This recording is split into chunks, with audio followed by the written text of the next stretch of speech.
Good morning students. আমি ইতিমধ্যে তোমালোকৰ মহাত্মা গান্ধী আৰু ভাৰতৰ স্বাধীনতা সংগ্ৰাম নামৰ পাঠটো আলোচনা কৰি আছিলোঁ। এই পাঠটোত মহাত্মা গান্ধীয়ে কেনেকৈ স্বাধীনতা সংগ্ৰামটো অহিংসভাৱেৰে আৰম্ভ কৰিছিলে সেই বিষয়ে আমি পঢ়ি আছিলোঁ। হয়নে নহয়?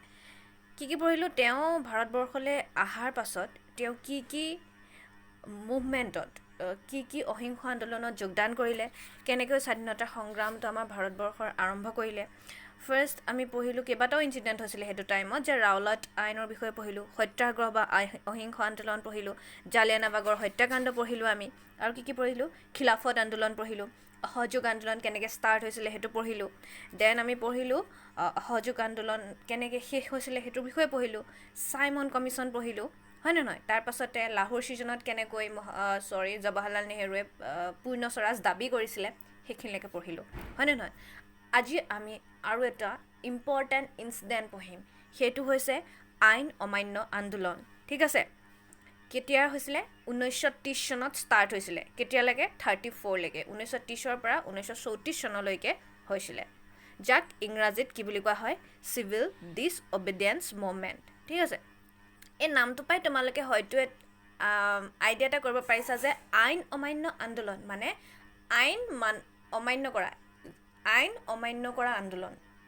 ঠিক আছে, এতিয়া আমি এইটো বিষয়ে ভালকৈ পঢ়িম। তোমালোক সকলোৱে নিজৰ পাঠ্যপুথি উলিয়াই লোৱা। কি কৰিছিলে যে আইন অমান্য আন্দোলনৰ অন্যতম প্ৰধান কাৰণ কি আছিলে? যে ব্ৰিটিছ চৰকাৰৰ দ্বাৰা চাইমন কমিশ্যন গঠন। আমি অলৰেডি লাষ্ট ক্লাছত পঢ়ি আহিছিলোঁ চাইমন কমিশ্যনখন কিয় গঠন কৰা হৈছিলে। আমি জানিছিলোঁ ন যে চাইমন কমিশ্যন এখন গঠন কৰা হৈছিলে কিয়? যে 1919 চনত কি আছিলে তেওঁৰ নামটো? মণ্টেগ' চেমছফৰ্ডৰ সংস্কাৰ কৰি 1919 চনত এখন ৰাওলাট এক্ট কৰিছিলে, হয়নে নহয়? আৰু সেইখনত কেইটামান কাম দিছিলে, যে কাৰ্য আছিলে সেইখনৰ, সেই কাৰ্যসমূহ ভালকৈ হৈছে নে নাই তাক চোৱা চিতা কৰিবৰ কাৰণে কি কৰিছিলে? চাইমন কমিশ্যনখন গঠন কৰিছিলে। আৰু চাইমন কমিশ্যনখনত এটা কাম কৰিছিলে যে তেওঁলোকে অকল যিখিনি হোৱাইটছ পিপল, ইংৰাজসকলকহে সেই কমিশ্যনখনৰ সদস্যভুক্ত কৰিছিলে, ইণ্ডিয়াৰ কোনো মানুহ তাত ৰখা নাছিলে। ঠিক আছে, আৰু সেইকাৰণে ইয়াক প্ৰতিবাদ কৰিছিলে আমাৰ ভাৰতীয় মানুহে, এইখন আইনক প্ৰতিবাদ কৰিছিলে, এই কমিশ্যনখন প্ৰতিবাদ কৰিছিলে, আৰু এইখনক শ্বেতকায়সকলৰ কমিশ্যনছ বুলি অভিহিত কৰিছিলে। শ্বেতকায় মানে বগা, শ্বেত মানে হৈছে বগাসকলৰ কমিশ্যনছ, হোৱাইটছ পিপলছখিনিৰ কমিশ্যনছ বুলি এইখনক কি কৰিছিলে? অভিহিত কৰিছিলে। ঠিক আছে, এইটো হৈছে এটা ইমিডিয়েট কজ হা, চাইমন কমিশ্যনৰ এইটো এটা কি বুলি কয় আইন অমান্য আন্দোলনৰ এইটো এটা ইমিডিয়েট কজ আছিলে। ঠিক আছে, তাৰপিছতে 1928 চনত কলিকতাত বহা কংগ্ৰেছৰ অধিৱেশনত ব্ৰিটিছ চৰকাৰক এই সকিয়নি দিয়া হৈছিল যে যদি ভাৰতক ডমিনিয়ন ব্যৱস্থা প্ৰদান কৰা নহয় তেন্তে আইন অমান্য আন্দোলন গঢ়ি তোলা হ'ব। 1928 চনত কি হৈছিলে? যে কলিকতাত এখন কংগ্ৰেছৰ অধিৱেশন বহিছিলে হা, আৰু এই অধিৱেশনখনত ব্ৰিটিছ চৰকাৰক এই বুলি সকিয়নি দিছিলে যে ভাৰতবৰ্ষক আমি সেইটো সময়ত কি বিচাৰি আছিলোঁ? ডমিনিয়ন বিচাৰি আছিলোঁ, হয়নে নহয়? ডমিনিয়ন ব্যৱস্থা যদি ভাৰতবৰ্ষক দিয়া নহয় তেতিয়াহ'লে আইন অমান্য আন্দোলন আমি গঢ়ি তুলিম, সেইটো তেওঁলোকক সকিয়নি অলৰেডি দিছিলে। ঠিক আছে, তাৰপাছতে কি হ'ল যে 1929 চনত লাহোৰ কংগ্ৰেছৰ অধিৱেশনত আমি অলৰেডি পঢ়ি আহিছিলোঁ যে সেই অধিৱেশনখনত কি হৈছিলে? পূৰ্ণ স্বৰাজ দাবী কৰিছিলে, হয়নে নহয়? আৰু এটা দিন স্বাধীনতা দিৱস হিচাপে পালন কৰিছিলে, সেইটো আছিলে 1930 চনৰ 26 জানুৱাৰী। ঠিক আছে, তাৰপাছতে কি হৈছে যে এইখন ছিজনতে কি কৰিছিলে? মহাত্মা গান্ধীয়ে কেইটামান কি দিছিলে? ডিমাণ্ডছ দিছিলে চৰকাৰ গভটক, মানে কি বুলি কয় ইংৰাজ চৰকাৰক কেইটামান ডিমাণ্ডছ দিছিলে, 11টা ডিমাণ্ডছ দিছিলে, আৰু কৈছিলে যে এইখিনি আমাক ফুলফিল কৰক। সেই ডিমাণ্ডছকেইটা কি আছিলে? যে মাদক দ্ৰব্যৰ প্ৰচলন বন্ধ কৰা। এই ডিমাণ্ডছকেইটা তোমালোকে নিজৰ কিতাপখন চোৱা, যে 30 নম্বৰ পেজটো চোৱা, ডিমাণ্ডছকেইটা চোৱা কি যে মাদক দ্ৰব্যৰ প্ৰচলন বন্ধ কৰা, টকা আৰু ষ্টাৰ্লিঙৰ অনুপাত সলনি, মাটিৰ খাজানাৰ পৰিমাণ কম কৰা, লোন কৰ বন্ধ কৰা, সৈন্যবাহিনীৰ ব্যয় কমোৱা, প্ৰশাসনীয় ব্যয় সংকোচন কৰা, বিদেশী কাপোৰত সীমা শুল্ক আৰোপ, ডাক সংৰক্ষণ বিল গ্ৰহণ কৰা, অপৰাধ অনুসন্ধান শাখাৰ বিলুপ্তি, সকলো ৰাজনৈতিক বন্দীক মুক্তি দিয়া, আত্মৰক্ষাৰ বাবে সাধাৰণ নাগৰিকক অস্ত্ৰ শস্ত্ৰ ৰখাৰ বৈধতা প্ৰদান কৰা। এইকেইটা হৈছে মহাত্মা গান্ধীৰ ডিমাণ্ডছ আছিলে। এইকেইটা চৰকাৰক দিছিলে, কৈছিলে এইকেইটা আপুনি আমাক ফুলফিল কৰি দিয়ক। কিন্তু গান্ধীয়ে স্পষ্টৰ পৰা উল্লেখ কৰিছিল যে যদি এই 11টা দাবী মানি নলয় তেতিয়াহ'লে দেশত আইন অমান্য আন্দোলন গঢ়ি তোলা হ'ব। ঠিক আছে, সমান্তৰালভাৱে আইন অমান্য আন্দোলনত 1930 চনৰ গান্ধীৰ লোণ সত্যাগ্ৰহৰ জৰিয়তে আৰম্ভ হৈছিল, যাক দাণ্ডী যাত্ৰা বুলি কোৱা হয়। 1930 চনত তেওঁ আইন অমান্য আন্দোলন কৰাৰ লগতে তেওঁ কি কৰিছিলে, লোণ সত্যাগ্ৰহ আৰম্ভ কৰিছিলে। ঠিক আছে, নিজে লোণ প্ৰস্তুত কৰিবলৈ তেওঁ আগবাঢ়ি আহিছিলে। ভাৰতীয় মানুহক অনুপ্ৰাণিত কৰিছিলে যে আমি লোণটো নিজে প্ৰস্তুত কৰিব পাৰোঁ। ঠিক আছে, আৰু লোণ সত্যাগ্ৰহ কৰিছিলে, যাক দাণ্ডী যাত্ৰা বুলি জনা গৈছিলে। আৰু 1930 চনৰ 12 মাৰ্চত এই যাত্ৰাৰ আৰম্ভণি হৈছিল। ঠিক আছে, সেইদিনা গান্ধী আৰু তেওঁৰ অনুগামীসকলে আহমেদাবাদৰ সবৰমতী আশ্ৰমৰ পৰা ভাৰতৰ পশ্চিম উপকূলত থকা দাণ্ডী নামৰ গাঁওখনলৈ যাত্ৰা কৰিছিলে। দাণ্ডী নামৰ গাঁওখনলৈ যাত্ৰা কৰিছিলে কাৰণে এই যাত্ৰাটোৰ নাম আছিলে দাণ্ডী যাত্ৰা। একেৰাহে 25 দিন কৰা যাত্ৰা, তোমালোকে এইকেইটা ইম্পৰ্টেণ্ট পইণ্ট আণ্ডাৰলাইন কৰি যাবা যে একেৰাহে 25 দিন যাত্ৰা কৰি প্ৰায় 385 কিলোমিটাৰ দূৰত্ব অতিক্ৰম কৰাৰ পাছত তেওঁলোকে 1930 চনৰ 6 এপ্ৰিল তাৰিখে দাণ্ডীত উপস্থিত হৈছিল। কিমান চনত? 1930 চনৰ 6 এপ্ৰিল তাৰিখে তেওঁলোকে কিমান কিলোমিটাৰ খোজকাঢ়িছিলে? 385 কিলোমিটাৰ। আৰু একেৰাহে কেইদিন লাগিছিলে 385 কিলোমিটাৰ খোজকাঢ়িবলৈ? তেওঁলোকক কেইদিন লাগিছিলে? 25 দিন লাগিছিলে। এবাৰ ইমেজিন কৰা যে 25 দিন খোজকাঢ়ি থকাটো কিমান ডাঙৰ কথা। ঠিক আছে, ইয়াতে লোণ আইনৰ বিৰোধিতা কৰি গান্ধীয়ে নিজে লোণ প্ৰস্তুত কৰি চৰকাৰৰ প্ৰতি প্ৰত্যাহ্বান সৃষ্টি কৰিছিলে। কি কৰিছিলে? গান্ধীজীয়ে ইয়াত কি কৰিছিলে যে লোণ আইনৰ বিৰোধিতা কৰিছিলে। লোণ আইনৰ বিৰোধিতা কৰি গান্ধীয়ে নিজে লোণ প্ৰস্তুত কৰি চৰকাৰৰ প্ৰতি কি কৰিছিলে? প্ৰত্যাহ্বান সৃষ্টি কৰিছিলে।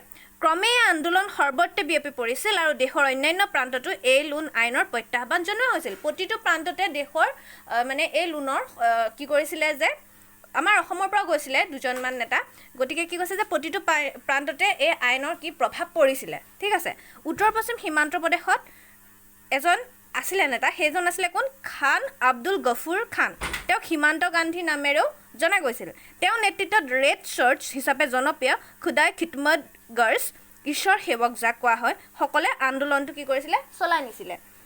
এই আন্দোলনত গান্ধীজীৰ লগতে হেজাৰ হেজাৰ স্বাধীনতা প্ৰেমী পুৰুষ, মহিলা আৰু ল'ৰা ছোৱালীক গ্ৰেপ্তাৰ বৰণ কৰিছিল। ঠিক আছে, আইন অমান্য আন্দোলন চলি থকাৰ বাবে লণ্ডনত অনুষ্ঠিত হোৱা প্ৰথমখন ঘূৰণীয়া মেজমেল কংগ্ৰেছে বৰ্জন কৰিছিল। ঠিক আছে, এতিয়া আইন অমান্য আন্দোলনটো চলি আছিলে, ঠিক একেটা সময়তে সেইটো সময়ত কি হৈছিলে যে লণ্ডনত ফাৰ্ষ্ট ৰাউণ্ড টেবল কনফাৰেঞ্চ হৈছিলে।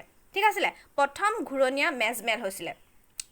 তেওঁ কি কৈছিলে যে লণ্ডনত ইংৰাজে ভাবিছিলে যে আমি আলোচনা এটালৈ আহোঁ, এই আন্দোলনটো যে সৃষ্টি হৈছে গোটেই দেশতে হৈছে ন, এইখিনি কেনেবাকৈ এই আন্দোলনটো নাইকিয়া কৰিব পাৰি নেকি, কিবা কাৰণত আলোচনা কৰিছোন আমি।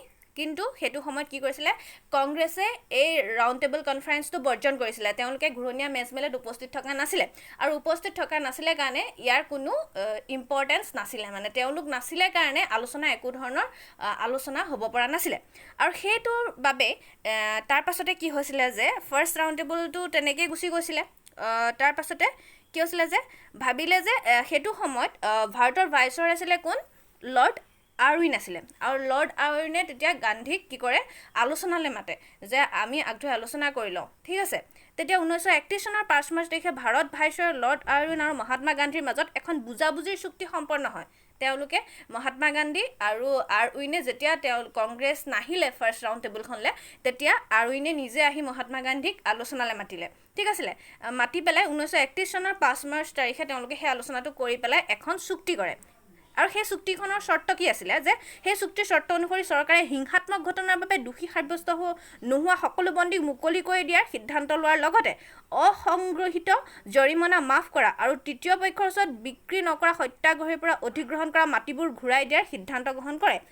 ঠিক আছে, এটা সময়ত আমি পঢ়িছিলোঁ নে যিখন ৰাওলত এখনত আছিলে যে কি কৈছিলে যে হিংসাত্মক ঘটনাৰ বাবে দোষী সাব্যস্ত নহ'লেও তেওঁলোকক যধে মধে আহি পেলাই ধৰি পেলাই জেলত ভৰাই দিছিলেহি আমাৰ ইণ্ডিয়ানছখিনিক ন। গতিকে তেনেকুৱা কাম নকৰোঁ বুলি কৈছে তেওঁলোকে, যে কৈছিলে যে এনেকুৱা চৰ্ত লৈছিলে যে তেনেকৈ আমি কাকো বন্দী নকৰোঁ। ঠিক আছে, আৰু অসংগৃহীত জৰিমনা মাফ কৰা আৰু তৃতীয় পক্ষৰ ওচৰত বিক্ৰী নকৰা সত্যাগ্ৰহীৰ পৰা অধিগ্ৰহণ কৰা মাটিবোৰ ঘূৰাই দিয়াৰ সিদ্ধান্ত গ্ৰহণ কৰিছিলে। তাৰোপৰি চৰকাৰে সাগৰৰ পাৰৰ গাঁওবাসীৰ যিখিনি প্ৰয়োজনীয় লোন তেওঁলোকে নিজে প্ৰস্তুত কৰি ল'ব পাৰিব, সেইখিনি নিজে প্ৰস্তুত কৰাৰ বাবে তেওঁলোকক অনুমতিও দিছিলে। ঠিক আছে, তাৰপৰা কংগ্ৰেছেও চৰ্ত অনুসৰি আইন অমান্য আন্দোলন কাৰ্যসূচী প্ৰত্যাহাৰ কৰে। আৰু সেইটো সময়ত গান্ধীজীয়েও চৰ্ত দিছিলে যে ঠিক আছে, আপোনালোকে যদি এইখিনি মানি লৈছে তেতিয়াহ'লে আমি আইন অমান্য আন্দোলনটো প্ৰত্যাহাৰ কৰিম।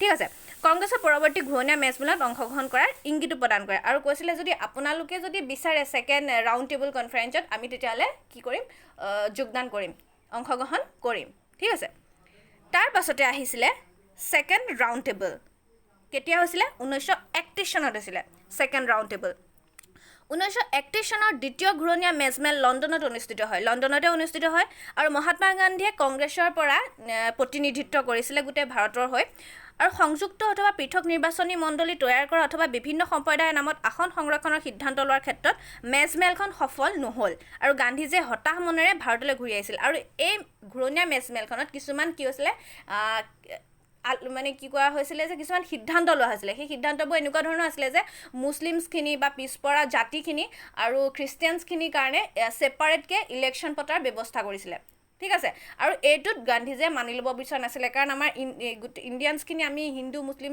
আমি চব একেলগ হৈ আছিলোঁ ন যে আমাৰ মাজতে যদি ছেপাৰেট ইলেকশ্যন হয় আমাৰ মাজত ইউনিটিটো ভাগি থাকিব আৰু গান্ধীজীয়ে সেইটো মানি লোৱা নাছিলে যাৰ কাৰণে ছেকেণ্ড ৰাউণ্ড টেবুলখনো কি হৈছিলে সফল হোৱা নাছিলে ঠিক আছিলে আৰু তাৰ পাছৰ পৰাই আৰম্ভ হ'ল আইন অমান্য আন্দোলনটো আকৌ নতুনকৈ আৰম্ভ হয় 1932 চনত ঠিক আছে এইখিনি আমি নেক্সট ক্লাছত আলোচনা কৰিম আজিলৈ ইমানেই থেংক ইউ